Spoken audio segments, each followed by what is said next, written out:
I say, yo, y'all already know who it is, man. It's Chris Jackson, Prince Up Top, last real nigga alive. This is the Chris Jackson Show. I got a new guest here with me today, man. One of my players, my partners, my brothers, my round, man. Introduce yourself to the camera. Let them know what's good, bro. What's going on, Chris Jackson Show world? It's your boy Demolition Man, the 80 proof ENT. 80. And we out here hanging out, my guy. What's poppin'? What's crackin'-lackin'? You, my brother. You've been doing some amazing things out here, bro. First and foremost, bro, you know I'm your brother, bro, so I gotta give you this motherfucking flowers real quick, bro. I appreciate you holding a nigga down while I was going through my shit, you know what I'm saying, when I lost my brother, and you know what I'm saying, the list of other shit that year, bro. Like, out of all of the niggas, you know what I'm saying, that said they was my niggas, bro, you really stepped down, bro, and I appreciate that shit, my nigga. So come on, man. One hand washed the motherfucking other, brother. You know what I'm saying? You've been here for me on numerous occasions. You know what I'm saying? Numerous occasions. So it's only right I return the motherfucking favor. Yeah, I appreciate that shit. So without further ado, bros, let's jump straight into it. You know what I'm saying? Like, we got history. Mm-hmm. So I already know we can kind of go back as far as time will allow us. But to give them a brief synopsis in regards to what's going on, we kind of met at J.F.K. Shout out Deuce, Cambatta. You know what I'm saying? The whole movement, bro. Like, kind of talk about that experience at J.F.K, bro. Like, we gonna start there, because that's when you really got your rapping bag. You know what I mean? It's about 2000, gotta be like 2006, 2005-ish. Yeah. I came out here to Florida, shout out my cousin, you know what I'm saying? He brought me out here, whatever, and we linked up with Deuce and them because they was all going to the school out there, IADT. I don't think it's there no more. I think that been gone. That shit gone. Yeah. So they linked up, you know what I'm saying? They was going out there to the schools and whatnot, and he was like, yo, this is my little cousin. You know what I'm saying? Like, take him in. And as soon as I went over there, we linked up with Eddie, Cam, we linked up with, you know what I'm saying? Like, everybody. You know what I'm saying? Like, big malls, you know what I'm saying? He was like, look like security out there, but you know what I'm saying? Yeah, like, my nigga. Shout out all my dogs, you know what I'm saying? Pat, Sway, everybody. Man, Pat, what up, my nigga? Those is my guys, yo. And like, we was in there, like, I'm in there trying to be in there every week. Every time I got paid, I was in there, you know what I'm saying? Deuce was, you know what I'm saying, showing me the ropes of producing and whatnot. I'm like, yo, I'm in there learning. Bruh, and not for nothing, bro, that was the first time where I ever seen dreams come true, bro. Yeah. Like, that was literally the first time I actually seen it, to where a nigga we've been working side by side with, in the trenches with, releasing music with, grinding with, and then boom, they put out some ill ass shit, you feel me? And it takes off, you feel me what I'm saying? The shit go to the next level, and I'm watching this nigga and I'm like, oh shit, this my guy. You know what I'm saying? Over there making magic happen. Like, Deuce used to be in the studio all day, every day type shit. Like, you know what I'm saying? Like, in there grinding, and like, his work ethic, you know what I'm saying? Like, I learned from that. Like, I wanted to be around that all the motherfucking time, because me being a rapper my damn self, and you know what I'm saying, trying to learn how to produce, I needed that knowledge, you know what I mean? What was the biggest takeaway from that situation? Like, what did you really learn fucking with, JFK and the whole movement? Like, what was your biggest takeaway from that experience? Their whole situation, man, was just, one, it was family affairs. It felt like it was people from all different aspects of the world, you know what I'm saying, coming together. Like, Deuce is from Honolulu, right? Like Hawaii or something like that. This nigga came from New York, you from Mass, Connecticut, I'm from Springfield. Bro, that shit was everywhere, bro, and we all came together, bro. It was like a family fucking reunion every time we got in that motherfucking booth in studio. So one, it was family, and then two, it was the grind of doing this music shit. Oh yeah. You know what I'm saying? Like, everybody put their fourth motherfucking effort into this shit. You see, we at the clubs and shit. You niggas had me in the clubs at 16. I'm in full mood. Yeah. You know what I'm saying? CDs, all of that shit. Yeah, the grind. It was just like, it reminded me of another thing from being back in Springfield up north and shit. Like, the hustle of everybody out here. You know what I'm saying? So definitely the hustle of the music shit, and like the family, what it feels like, what I imagine what it feels like to be on tour with just a bunch of motherfuckers that you've never been with, never been around before, and y'all come together and kill shit, man. Facts. Shout out to Deuce, shout out to motherfucking Cam, shout out to whole old J.F.K. I know everybody out there doing their own shit, you know what I'm saying, moved on, doing bigger, better things and shit. Yeah, man. We still family out here. Shout out to my cousin, you know what I'm saying, like, for even putting me in the same room with. That was a good look. Yeah. He really shaped and molded you. One of the things that I can say coming from that situation, it taught me how to be a seasoned artist. It taught me how the grind should match your work. You know what I'm saying? Right. So all of that grind that you put into is gonna match your work. When I seen Cam make it, bruh, I was like, this shit possible. Yeah. It can happen. Yeah. You know what I'm saying? And he ain't talking about a nigga that you know from another nigga from another nigga. We talking about being in the same room, recording on the same mic, the same producer. we eating we top was in the closet too. Bro, like, the Paul, no homo type shit. You know what I mean? Niggas was in the closet recording type shit. You know what I mean? Bro. Shit sounded A1 back then. And too, to see that nigga make it, bro, I was just like blown. I was like, oh, this shit possible. So I thought that was super dope, bro. So I want to kind of switch gears here a little bit, because after that, the J.F.K, you know, it was solo dolo out there. But you in turn had a situation where you kind of already was established a little bit. You had a little team and corporation. Well, I don't want to say little. You had a team and watch corporation. Watch him out. You know what I'm saying? We ain't little out here. Ain't nobody little, nigga. But kind of talk about the 80 Proof and how that came about, man. And get them shout outs and the flowers and shit, man. Word. So how 80 Proof came about, we all started, it was me, my cousin, and a few of my cousin's friends and whatnot, and my uncle. We all was like fucking jits, kids, like, you know what I'm saying? Probably like, I'm like 6, 7, 8, 9 type shit. They like fucking 9, 10, 11, you know what I'm saying? So we was all young. So y'all all the same age then? Yeah. We all like 4 or 5 years apart, you know what I'm saying, maximum. And, you know what I'm saying, before it was 80 Proof, we was like Terrific 3 and Fantastic 5 type shit. Like, you know little play on the 1, 2. Yeah. So, fucking, then, as we got a little older, my cousin, shout out to Tox, he was like, putting a group together. Like, I want to make this shit official, like, we about to rap for real, we going to the studios, recording. And because before we was on the boom boxes and shit, then it's time to migrate to the studio. Hell yeah. So he got the little clique together, and I'm still a young. I'm probably like 9, 10, 11, 12. I'm like, yo, I want to be down. He's like, nah, nigga, you got to go through the trenches first. That's real, nigga. You know what I mean? Like, I'm still rapping about like little school shit that's going on. He's like, yo, we need that work. We need this real life. You got to get your bars up. So like, I started a group in middle school called Bulletproof to like kind of like be like a counteractive 80 Proof type shit. You know what I mean? So I had like all my little niggas in the neighborhood and shit like that. We was rapping our asses off. But you know what I'm saying, like me trying to always be the star and shine to not so much get his approval, but to get the stamp, like, yeah, nigga, out, yeah, you know what I'm saying? I want to be better than you. Like, my mindset is always to be better than my cousin or whatever. So after that, you know what I'm saying, 15, 16, I'm like, yo, I'm down. I don't give a fuck what you say, nigga, I'm down. Right. Moved out here to Florida, and you know what I'm saying, we started putting on fucking Florida and shit like that. Then later on, you know what I'm saying, we turned this shit to a business, you know what I mean, and now 80 Proof is on the motherfucking map, man. You see the motherfucking Hey, we got the merch, we got the songs, we got the shows, bitch, we got everything. Everything, bitch. And go to 80proofent.com to go get some of the motherfucking merch too, goddamn. Now, dope ass music, all that shit. A question I have for you now, being that your team is kind of in different states, so I imagine that it's kind of hard to have that cohesiveness that you would once have when y'all was together. Yeah. What is the biggest challenge by y'all being in 2 different states and trying to still do this music shit?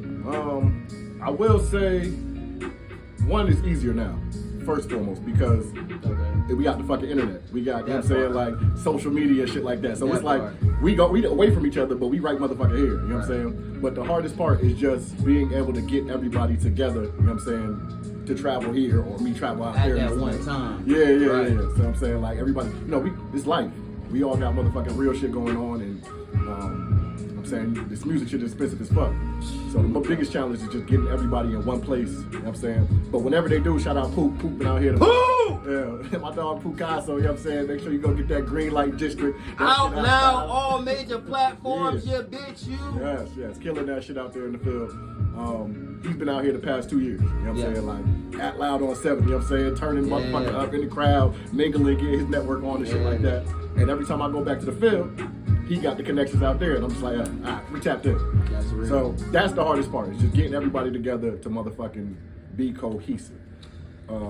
But y'all did some amazing shit though. Yeah. Y'all opened up for some really big names, bro. If you don't mind just name dropping just a few, just to kind of let them know, you know what I'm saying, y'all niggas really, you know what I'm saying, got busy, bro. We've opened up for, rest in peace, Fred the Godson. You know what I'm saying? One of the motherfucking spitters, man. Love you, miss you, dog. Appreciate you, everything you did for the team. Fred, we opened up for Fab and Jada Kiss, you know what I'm saying? We opened up for French Montana. We've done fucking, you know what I'm saying, when Lil' Kim was out here motherfucking going crazy.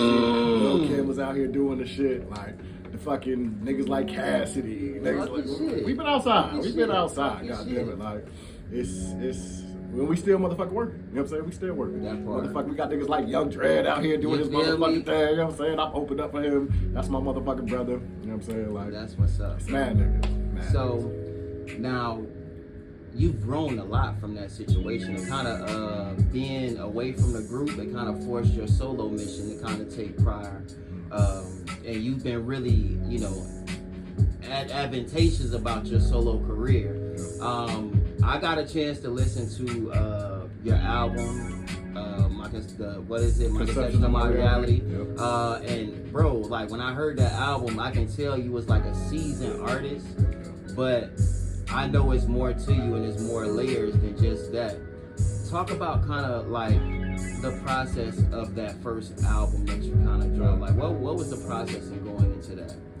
Honestly, it was converting to the business of learning how to MacGyver in this motherfucking business shit. Definitely. Because, you know what I'm saying, as we both know, you know what I'm saying, there's some people that's on the Chris Jackson show, you know what I'm saying, shout out Chris Jackson again, don't know what the fuck this music business entails. You know what I'm saying? Yes, it's you can rap your ass off all the motherfucker you want. You know what I'm saying? But if you don't have singles, if you don't know, you know what I'm saying, how to market to certain demographics and shit like that, you know what I'm saying, the analytics of who's fucking with you and what states and whatnot, you know what I'm saying, like, you're doing yourself a disservice. Right. You know what I'm saying? So, one, it was finding a way to give my message better than just rapping. You know what I'm saying? Like, we can all rap our fucking ass off, but how can you convey a message and make a great fucking song?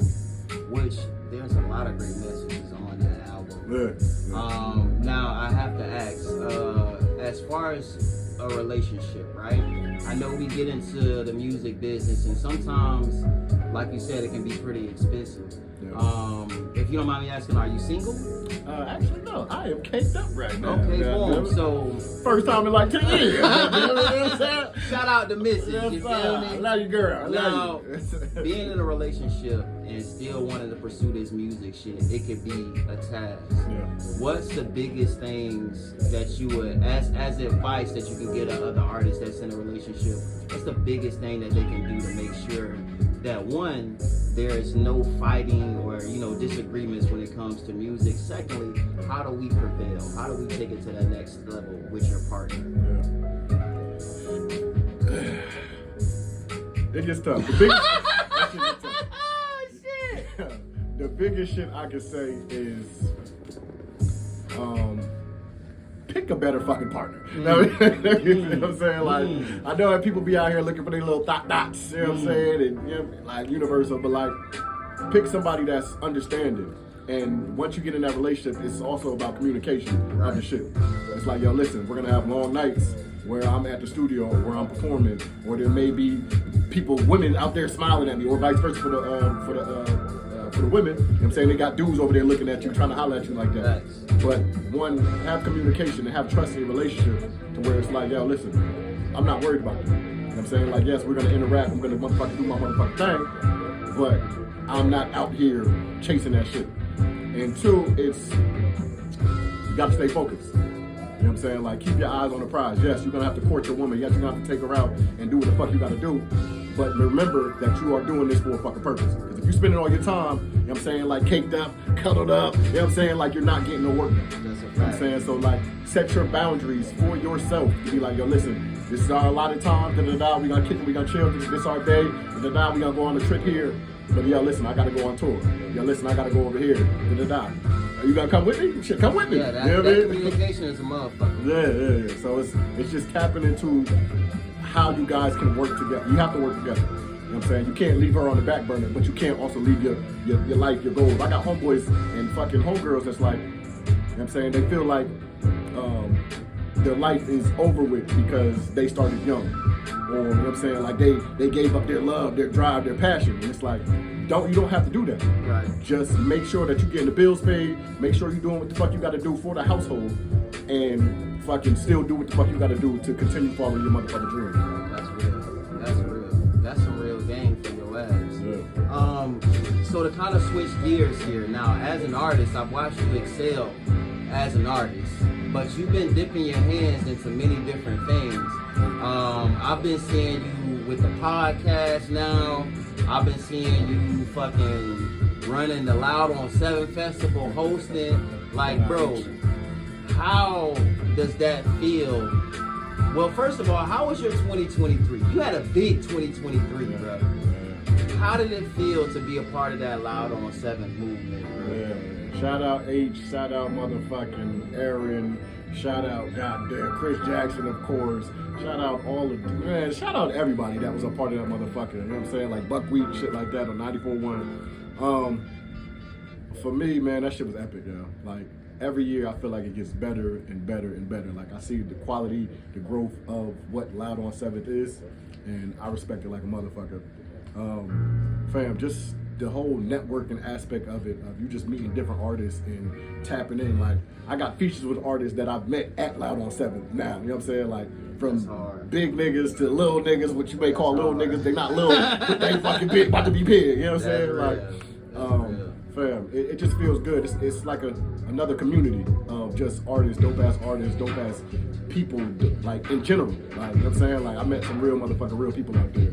And just to be on the stages, you know what I'm saying? Like clubs like Club Sky, Crowbar. Yeah. I used to be in the stands all the fucking time. As a fan, looking at these artists, these acts, like, yo, I want to be there one day. Like, I want to be on stage with Beans. I want to be, you know what I'm saying, in the same vicinity with, what's the DJ? Was it Tony Touch? Tony Touch. No, Capri. Kid Capri, man. Y'all shout out Kid Capri. Like, in these rooms with fucking the battle rappers like Charlie Clips and Loso from out here type shit. Like, you know what I mean? T-Top. All, like, the environment for Loud on 7 is so fucking fire, my nigga. Like, and you got a chance to do the fucking host. You got a chance to host as well. And you got on the media panel too, bro. It's like, you did some amazing shit, bro. Like, you was really in your fucking bag, bro. Every year, we trying to level up every motherfucking year.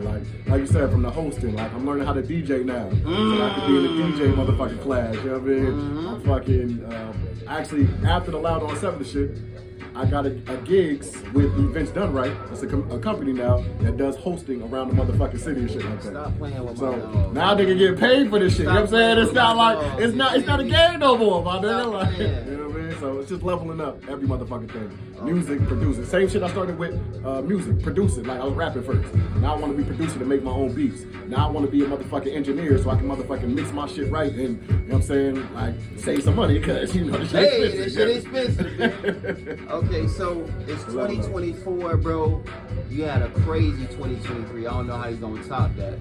But 2024, what can we expect from Mr. Demolition Man himself? It's about to go crazy. So we got motherfucking the votes, nigga. We got the votes, nigga. We got the votes, it's about to go crazy. I opened the votes, you know what I'm saying? It's a mixtape series from all my freestyles from 2012. And I mix, you know what I'm saying, from 2012 till fucking now. You know what I'm saying? So you about to hear all the shit. We got features from everybody. My camp, 80 Proof VNT. We got motherfucking Chris Jackson. JC the Don. We got JC Just Chris. We got, you know what I'm saying, Kush with a K. Shout out. Like, there's so many fucking features and so many artists on there that's just freestyle. Some of it's a real song you're going to hear on streaming and shit like that. Some of it is freestyle. So stay tuned for that. We got motherfucking, what else we got? Oh, The Beat Basement. It's a podcast series. Me and my mans from Washington, D.C., we go on motherfucking like Zoom and shit like that, and we talk about everything that has to do with music, from the business to the you know what I'm saying, like the real shit that motherfuckers need to know about this music industry. That you may be able to find it online, but a lot of people won't tell you. Because, you know, there's still some type of gatekeepers out here. You know what I'm saying? But it's still gatekeepers. Yeah, it's still gatekeepers out here, but we can still like, we giving it to you raw, goddamn. We giving it to the real shit. How you can better yourself, how you can make yourself a better artist, how you can progress in this whole situation. And then, of course, 80 Proof VNT, we got new merch. know what I'm saying? New merch coming the way, goddamn it. And of course, new music. The Player versus Gentleman coming soon, goddamn it. You know what I mean? Like, it's coming soon. That's gonna be the biggest shit in the motherfucking world when this shit drop, my nigga. That's why I'm telling y'all now. I done heard some shit on there. That nigga got some shit. I'm telling y'all now, goddamn it. When this shit drop, you know what I'm saying? Everybody that was like, yo, I don't want to give you a feature, nigga, don't come asking for me, goddamn it, for the feature. That's real. Look, so before we get out of here, let the people know how they can find you and shit, where they can find your music and all that shit. Yeah, Mr. Demolition on Instagram. That's MrDemolition. Mr. Demolition on Instagram. You see all the shit. 80proofent.com. 80proofent.com. You see all the music, you see all the merch, you see every motherfucking thing that you possibly see with my team, my brothers, my fucking shit. Yeah, follow me there. You know what I'm saying? You get everything you need, baby. Hey, look, I appreciate you sliding through fucking with the platform, brother. It's long overdue. We got some shit that we gotta get ready to take care of. I plan on seeing you a lot more. Oh, yeah. So let's keep working, bro. So I'm rooting for you, my nigga. Trying to get it. You know what I'm saying? We out of here. I'm gonna let you know. 2024. We out of here, goddamn. We out of here. Wow.